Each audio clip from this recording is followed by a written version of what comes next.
Hello and welcome back to another episode of Unmasking Mum, the podcast. I am your host, Anna Bonasera, and if we haven't met before, then thank you so much for being here. Welcome. I'm so excited to be doing another episode with you, especially on today's topic, because today we're talking about confidence and specifically how to stop caring about what other people think. And also why. Why do we care about what other people think? We're diving in. Let's go. I've been thinking a lot recently about confidence, mainly because I am working on a new immersive group experience that I'm going to be doing called Confidently ADHD, where we learn more about confidence, having confidence in our ADHD, but also just within our general selves and how having an ADHD brain stops us from being confident. This is one of the big, huge factors, and that is we care too much what other people think. We care so much about what other people think. And, let's just maybe now, I was going to do this at the end, but let's just flip it and think right now, why do you care what other people think? What area of your life is it? Because when you look at your life, there will be parts where you actually do feel confident about some things. You might not think you are, but you absolutely can. They say if you can talk about 30 minutes on a topic nonstop, that is something you're confident in. It might be a hobby, it might be a passion. Confidence isn't like one thing, you have it and you don't. You have it in some areas, you don't in others. And it's also something that's not comes instantly. So it might be something that has grown to have confidence. It's not like you just wake up and you are this confident person. Although actually, I feel like in children, it becomes much more naturally. There are moments in my past where I realize my confidence was taken from me. And mostly why? Because I cared too much what other people think. Because I cared too much what other people think. So let's take something for an example, why don't we? So me and my clothes at the minute, I'm trying just to be so much more colourful. I'm always colourful, but even more so colourful, and not just wearing things, but I'm trying to style it. So I'm trying to be a bit more stylish, okay? Now, part of me in my brain goes, what on earth do I look like? What do people think? People are probably, thinking X, Y, and Z about me.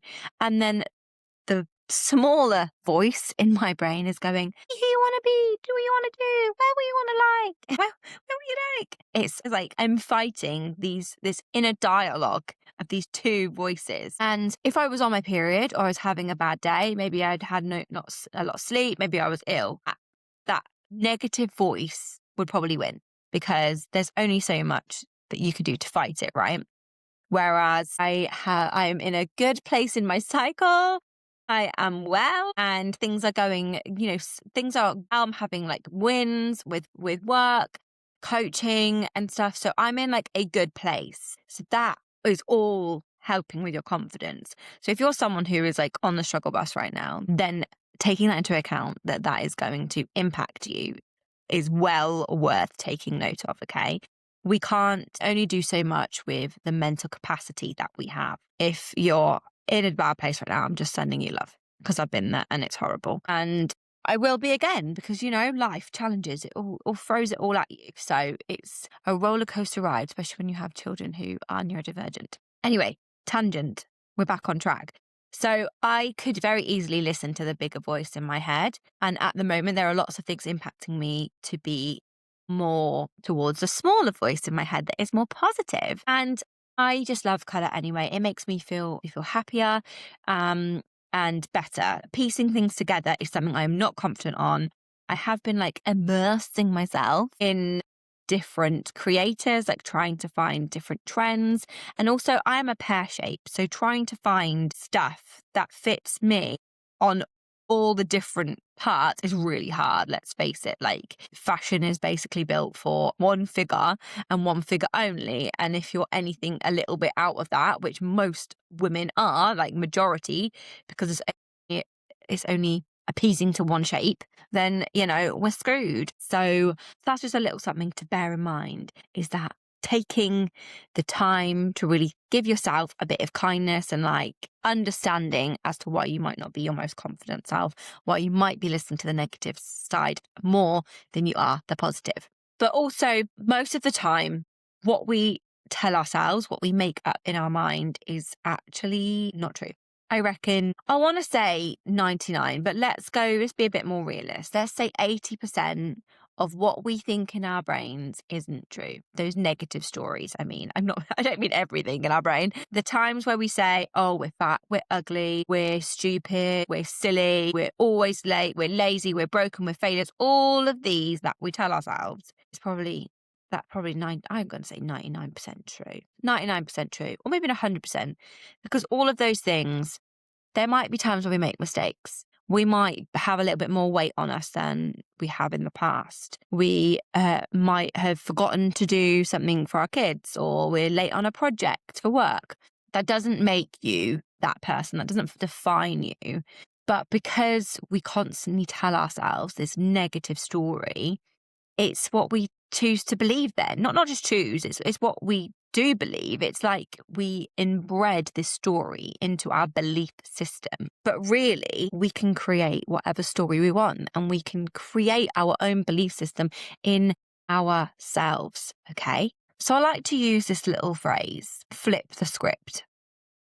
Okay, now it's not always easy, and especially if you're somebody who struggles with rejection sensitivity dysphoria, which is basically where you have a heightened sensitivity to rejection or criticism, and it doesn't even have to be real. It could be that your brain is telling you that they are criticizing you or that they are rejecting you, and you literally just go into complete overwhelm. Your body has like physical signs, and if you're an overthinker as well, rumination in that brain, my goodness, it is absolutely torturous. And I actually think a lot of people who think they have anxiety just struggle from rejection sensitivity dysphoria.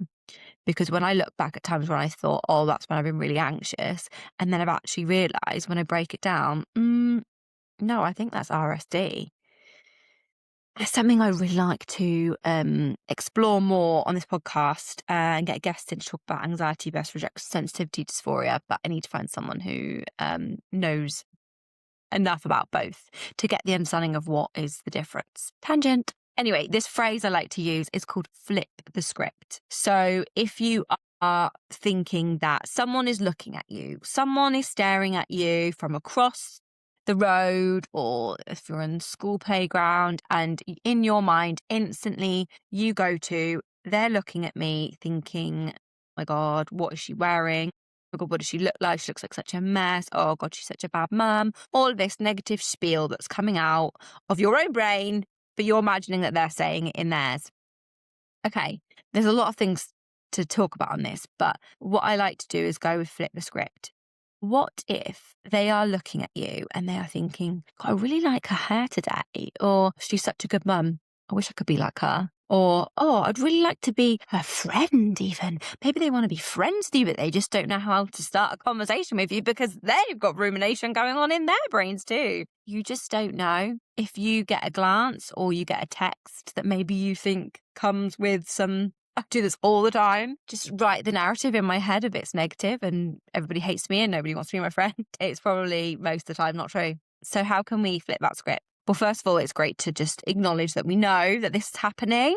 So that's probably the first step. So even if you can't flip the script in that moment, just acknowledging that your brain is running away with itself and creating these stories. And I did see someone say on like some random top tips thing that if you imagine picking out the thought of your brain and throwing it as far as you can. I haven't tried it yet, but maybe I will next time. So that's one for you to try. So yeah, flip the script. Yes, you're writing this story as a negative, but is it fact or fiction? What could you change it to? And a lot of the time, I like to use affirmations.